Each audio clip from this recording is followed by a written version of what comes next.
দিল্লি একটি শহর যেখানে প্রতিটি রাস্তায় লুকিয়ে আছে ইতিহাস, প্রতিটি ইমারত বলে যায় এক একটি গল্প। আজ আমরা পৌঁছে গিয়েছি এমনই এক জায়গায় যেখানে সেই গল্পগুলো শুধু শোনা যায় না, অনুভবও করা যায়। আমরা চলে এসেছি একটি মিউজিয়ামে। এটি ভারতের প্রতিটি প্রধানমন্ত্রীর জীবন, সংগ্রাম আর স্বপ্নের এক জীবন্ত অধ্যায়। এই ঐতিহাসিক প্রাঙ্গণে একসময় বাস করতেন জওয়াহরলাল নেহেরু। এখানে প্রতিটি দেয়াল, প্রতিটি আলো বলছে এক একটি সময়ের গল্প, সংগ্রাম থেকে সাফল্যের গল্প। তো চলুন আজ আমরা একসাথে ঘুরে দেখি এই অসাধারণ প্রধানমন্ত্রী সংগ্রহালয়টি।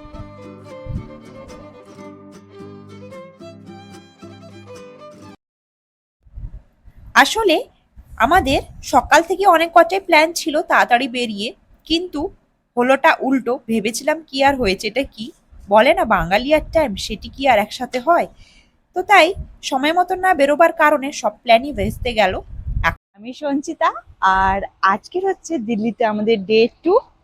তো সকালবেলা সব রেডি হয়ে আমরা ব্রেকফাস্ট করে একটু দেরি হয়ে গেছে আমাদের বেরোতে। এখন বেলা গড়িয়ে অলরেডি 1টা বাজে, আর আমরা এসছি পিএম মিউজিয়ামে। তো এই পিএম মিউজিয়ামের টিকিটটা কিন্তু আমরা অনলাইনেই কেটে নিয়েছি। তো এখন আমরা যাচ্ছি মিউজিয়ামের ভেতর দিয়ে। এখন দেখা যাক কতটা কি দেখতে পাই, বা কত মনে তো হচ্ছে ওখানে ছবি টবি তুলতে দেবে না, তাও যদি সম্ভব হয় বা পারমিশন নিয়ে যদি সম্ভব হয় তাহলে আমি তোমাদের সাথে শেয়ার করব। আর তা না হলে আগে দেখে এসে তারপরে কি দেখেছি ভিতরে সমস্ত কিছু এক এক করে তোমাদের সাথে শেয়ার করব। তো চলো এখন যাওয়া যাক।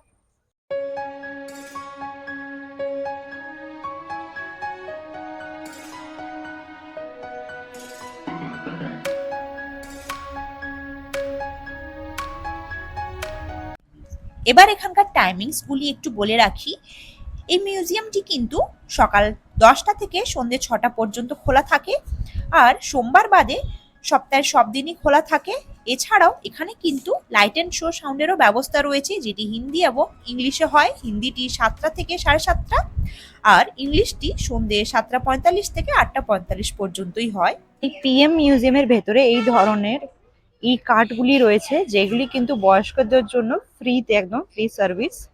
তো সাথে যদি বয়স্করা থাকে তাদের জন্য খুব সুবিধে হবে।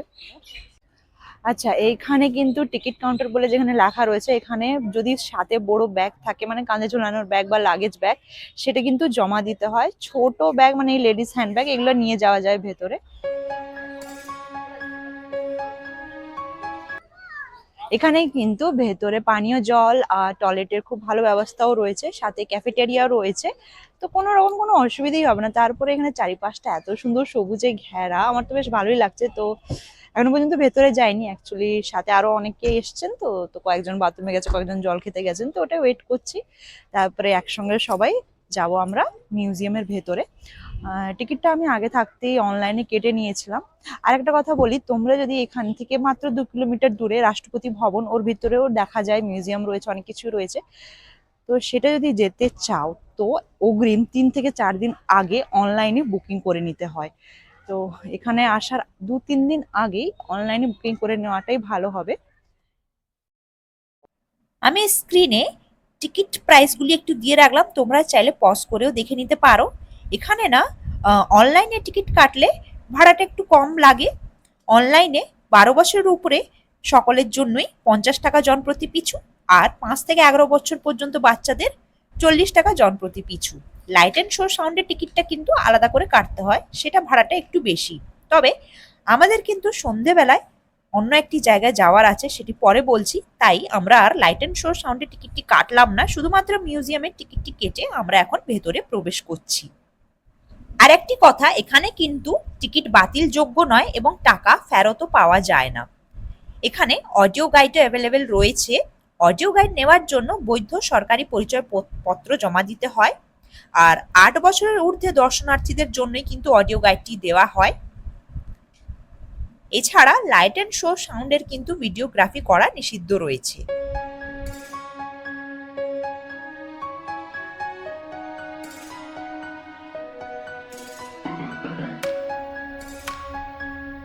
এবার আসি এই মিউজিয়ামের কথায়। এখানে ভেতরে ঢুকলেই মনে হবে আপনি যেন সময়ের মধ্যে ভ্রমণ করছেন। ডিজিটাল স্ক্রিন, আলো আর শব্দ সব মিলিয়ে এক অন্যরকম অভিজ্ঞতা। এখানে বেশ কয়েকটাই গ্যালারি রয়েছে আর বেশ কয়েকটাই ফ্লোর রয়েছে। আমার যতদূর মনে আছে এখানে ৩ থেকে ৪টি ফ্লোর ছিল আর প্রত্যেকটা ফ্লোরে কিন্তু অনেক কটাই করে গ্যালারি ছিল। তো আমরা সবকটাই ঘুরে ঘুরে দেখেছিলাম।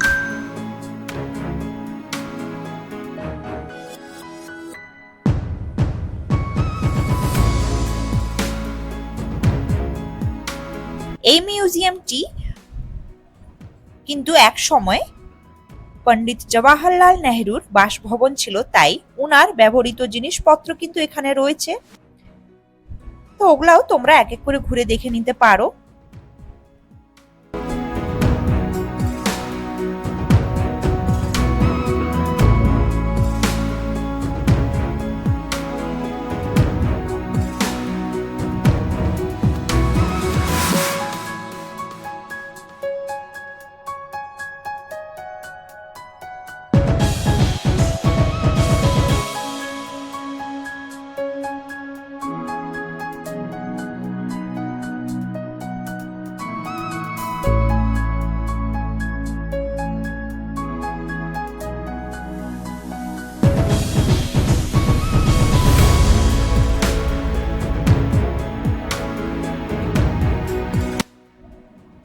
এছাড়াও এই মিউজিয়ামের ভেতরে না বেশ কয়েকটি গ্যালারি এমন রয়েছে যেখানে আমাদের দেশের প্রধানমন্ত্রীরা যখন বিদেশ ভ্রমণে যেতেন বা বিদেশ থেকে যখন কোনো বড় নেতা মন্ত্রীরা আসতেন বা কোনো প্রেসিডেন্ট আসতেন অন্য দেশের, তো ওনারা যে গিফট আনতেন বা গিফট ইনাদেরকে দিয়েছিলেন সেসব কিন্তু এখানে খুব সুন্দরভাবে সাজানো রয়েছে। আর এখানে প্রত্যেকটা গিফট না খুবই মূল্যবান আর প্রত্যেকটাই কিন্তু খুবই সুন্দর সুন্দর আর ইউনিক ইউনিক। এখানে প্রত্যেকটা কান্ট্রিও কিন্তু মেনশন করা রয়েছে প্রত্যেকটা গিফট আইটেমের ওপরে।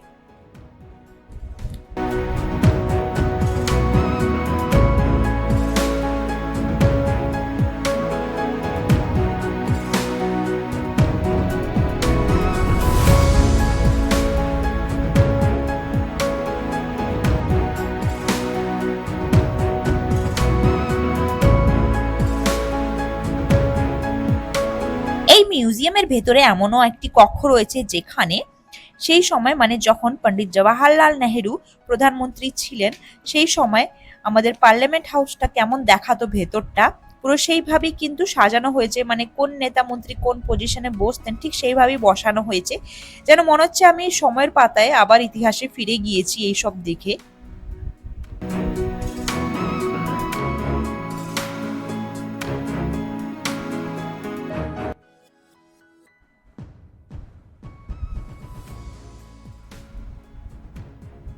এবার আসি এই মিউজিয়ামের সব থেকে আকর্ষণ কেন্দ্র।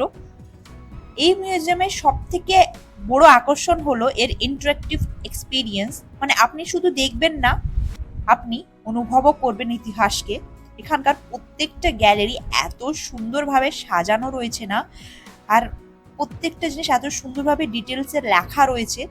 মানে আমরা যারা পড়েছি বা যারা এখন পড়ছে তাদের ক্ষেত্রে এটা মানে বিশেষ করে স্টুডেন্টদের ক্ষেত্রে খুবই এটা লাভদায়ক। এখানে এলে তারা অনেক কিছু এখানে এলে জানতে পারবে বিষয়টা।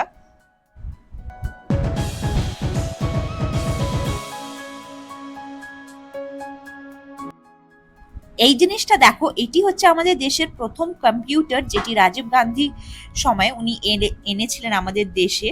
তো দেখছি স্ক্রিনটা এখনো কাজ করছে, জানি না সত্যি কিনা, কিন্তু দেখে তো মনে হচ্ছে এটা অরিজিনাল কম্পিউটারটাই রাখা রয়েছে। এছাড়াও এই গ্যালারিটা পুরোপুরিভাবে এমন সব জিনিসপত্র দিয়ে সাজানো মানে যেগুলি আমাদের দেশে প্রথম হয়েছে বা আমাদের দেশে প্রত্যেকটা জায়গা যে জায়গার জন্য বিখ্যাত সেই সবগুলি খুব সুন্দরভাবে এখানে ফুটিয়ে তোলা হয়েছে।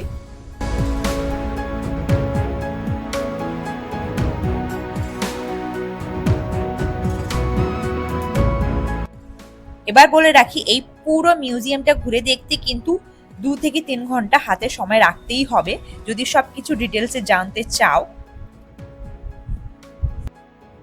আর যদি কখনো দিল্লি বেড়াতে আসো তো এই মিউজিয়ামটিকে অবশ্যই নিজেদের লিস্টের মধ্যে রেখো।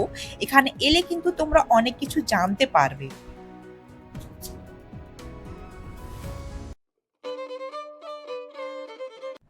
এবার আসি খাওন দাওন পর্বে। মানে ঘুরতে ঘুরতে খিদে তো পেয়েই গেছিল, আর বেলা গড়িয়ে বিকেল হয়ে গিয়েছিল, তো আমাদের লাঞ্চটা একটু দেরি করেই হলো। তো এই মিউজিয়ামের ভেতরেই একটি ক্যাফে থেকে আমরা লাঞ্চটি সেরে নিলাম ঝটপট।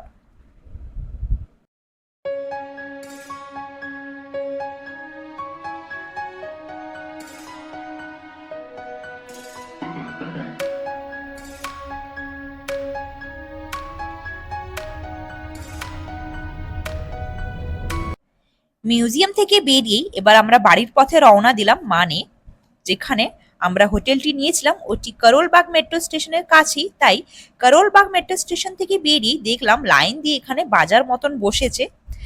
তো আমাদের হাতে সময় না থাকবার কারণে চাঁদনি চক তো যেতে পারলাম না, তো তাই দুধের স্বাদ ঘোলেই মিটাচ্ছি। এখন আমরা এই করোলবাগ যে মার্কেট এরিয়াটাই একটু ঘুরে দেখতে লাগলাম। তারপরে সাথে এই দিল্লির স্পেশাল মালাই কুলফি তো রয়েইছে, যেটি খেতে কিন্তু দারুণ ছিল। আমরা সকলেই একটি করে কুলফি খেলাম।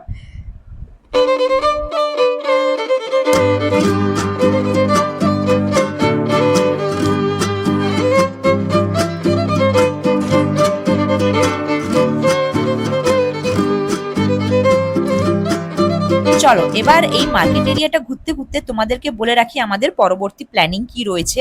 আসলে আমাদের আজকেরই সন্ধেবেলা ট্রেন রয়েছে কাঠগোদাম যাওয়ার জন্য। এবার কাঠগোদামটা কোথায়? কাঠগোদামটা হলো উত্তরাখণ্ডের একটি স্টেশন, আর আমাদের যাওয়ার রয়েছে নৈনিতাল। তো এই নৈনিতাল যাওয়ার জন্য সব থেকে যে নিয়ারেস্ট রেলওয়ে স্টেশন হচ্ছে কাঠগোদাম। তাই আমাদের এই দিল্লি ক্যান্ট থেকেই কিন্তু কাঠগোদাম যাওয়ার ট্রেনটি রয়েছে আজই সন্ধেবেলায়। তো তাই আমরা ঝটপট একটু মার্কেটটা ঘুরে এবার আমরা যাব হোটেলে, ফ্রেশ ট্রেশ হই, কারণ আবার বেরোবো ট্রেন ধরবার জন্য। এইগুলো হচ্ছে টিস্যু সিল্ক, ভালো হয়। এই সিল্কগুলো হচ্ছে টিস্যু সিল্ক টাইপের, নরম হয় এগুলা। এতদিন কলকাতার শাড়ি তো অনেক পরেছি, তাই একবার দিল্লির মার্কেটেও ঢু মারতে এলাম যে এখানকার শাড়িগুলি আসলে কেমন হয়। তো দেখলাম বেশ দারুণ দারুণই কালেকশন রয়েছে এখানে।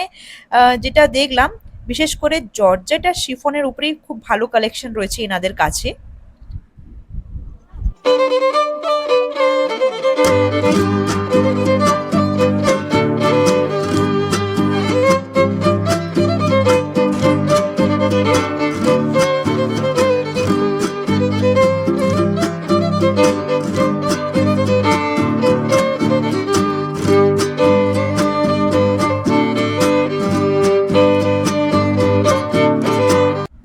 তো চলো আজকের মতন এই ব্লগটি এই পর্যন্তই, পরবর্তী ব্লগটি শুরু হবে নৈনিতাল থেকে।